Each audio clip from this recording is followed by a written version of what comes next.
Doctor Bhimrao Ambedkar की जयंती पर सबसे पहले तो आप लोगों को बहुत बहुत बधाई और शुभकामना।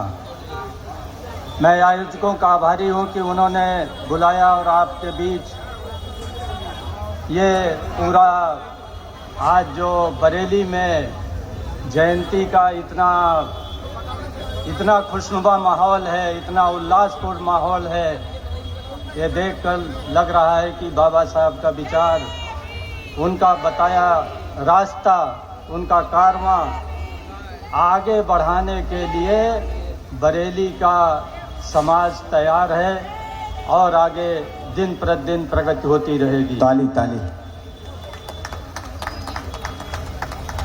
बाबा साहब के जीवन से अगर आप प्रेरणा लें, आज हम लोग शिक्षित हो गए हैं, नौकरियां भी हो गई हैं, घर दुकान मकान भी बना लेते हैं, लेकिन उन्होंने कितने कष्ट से अपने जीवन को इस वंचित समाज की सेवा में समर्पित कर दिया। एक और जब देश में स्वतंत्रता आंदोलन चल रहा था, इस देश से अंग्रेजों को भगा करके देश को आज़ाद करने का मुहिम चल रहा था, उसी समय डॉक्टर भीमराव अंबेडकर की ये चिंता है कि देश तो स्वतंत्र होगा ही, आज नहीं तो कल स्वतंत्र होगा। देश स्वतंत्र होने के बाद इन वंचितों का क्या होगा, इनकी राजनीतिक, सामाजिक, सांस्कृतिक, आर्थिक दशा क्या होगी, ये उनकी चिंता का प्रश्न था। और इसी चिंता के प्रश्न में उन्होंने अपने घर का सुख त्याग दिया, उन्होंने व्यक्तिगत सुख त्याग दिया। आप जानते हो कि कितनी बड़ी बड़ी डिग्रियां थी। कोलंबिया विश्वविद्यालय में आज भी प्रवेश पाना बहुत कठिन काम है। उस समय उन्होंने कोलंबिया विश्वविद्यालय से राजनीति और अर्थशास्त्र जैसे विषय में डीलिट और पीएचडी किया। उन्होंने जहां इस देश के बड़े बड़े सामंतों के, जमींदारों के, महाराजाओं के बच्चे पढ़ते थे, लंदन स्कूल ऑफ इकोनॉमिक्स से पीएचडी किया। उन्होंने बार-एटला लंदन से किया। इतने उच्च शिक्षित होने के बावजूद वो चाहते तो कहीं प्रोफेसर हो जाते, अमेरिका में हो जाते, लंदन में हो जाते, कहीं हो जाते और वहीं अपना बस गए होते, जैसे हमारे तमाम लोग कर रहे हैं। लेकिन उनको अपने ज्ञान का उपयोग से अपने निजी सुख सुविधा के लिए नहीं करना था। उन्हें अपने ज्ञान का उपयोग, अपने पूरे समझ का उपयोग, अपने पूरा जो उनके ज्ञान की ताकत थी उसका उपयोग इस वंचित समाज के लिए करना था। उनको चिंता थी कि स्वतंत्रता के बाद ये समाज कैसे भारतीय सामाजिक, राजनीतिक, सांस्कृतिक और आर्थिक माहौल में अपने को खड़ा कर पाएगा, इसकी चिंता थी। और इसी चिंता के कारण उन्होंने पूरा अपना जीवन सर्वस्व निछावर कर दिया। आज उनसे प्रेरणा लेने की ज़रूरत है।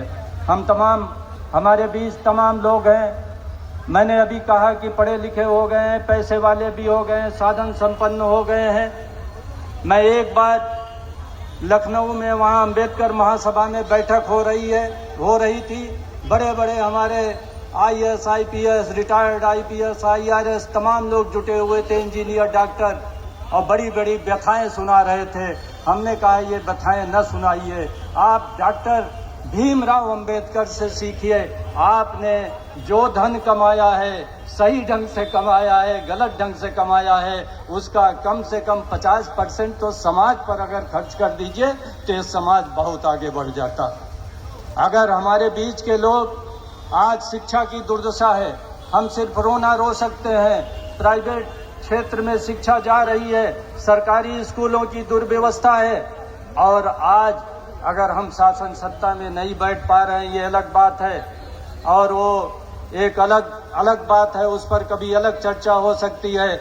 लेकिन अगर आज हमारे बीच के सक्षम लोग विद्यालयों की, प्राइमरी की, जूनियर की, इंटर की ये स्थापना किए होते, अपने जन्म स्थान पर या जहां उनको अच्छा लगता वहां किए होते, 2 पैसे कमाते भी, समाज की सेवा होती और एक बैठने का स्थान मिलता। बाबा साहब ने सिर्फ कहा नहीं, जब उन्होंने 3 फार्मूला दिया, शिक्षित बनो, उन्होंने कहा एजुकेट, ऑर्गेनाइज एंड एजिटेट। तो हम एजुकेट का ये अर्थ लगा लिए कि अपने बाल बच्चों को पढ़ा दिए, बाबा साहब का मिशन पूरा हो गया। एजुकेट का बंधुओं ये अर्थ नहीं होता। एजुकेट का ये अर्थ हुआ कि शिक्षित बनो के साथ शिक्षित करो। अगर आप शिक्षित नहीं कर रहे हैं तो एजुकेट का कोई अर्थ माने नहीं है। इसी ढंग से उन्होंने कहा कि ऑर्गेनाइज करो, और एजिटेट का अर्थ हुआ इस समाज को आंदोलित करते रहो, इसको सोने मत दो, इसको शांत मत होने दो, जब तक कि समता, बंधुत्व, लोकतंत्र और बराबरी का माहौल पूरे देश में नहीं हो जाता है। लेकिन क्या उनके बताए रास्ते पर हम कितना चल पाए हैं? जब उनकी जन्म जयंती मनाते हैं तो ये भी समीक्षा करने की ज़रूरत है कि उनके बताए गए रास्ते पर हम कितना चले हैं और कितना बाकी है। आज अगर ज़्यादा नहीं, आप अपने इर्द गिर्द नातेदार रिश्तेदार होंगे, तमाम गांवों में हमारे नातेदार रिश्तेदार पड़े हैं, उन गांवों को देख लीजिए, उनकी शिक्षा को देख लीजिए, उनकी आर्थिक व्यवस्था को देख लीजिए, उनका रहन सहन देख लीजिए। तो अगर आप संवेदनशील व्यक्तित्व हैं, आपके अंदर बाबा भीम राव अम्बेडकर की संवेदनशील दिल और दिमाग है, तो आपको रोना आएगा।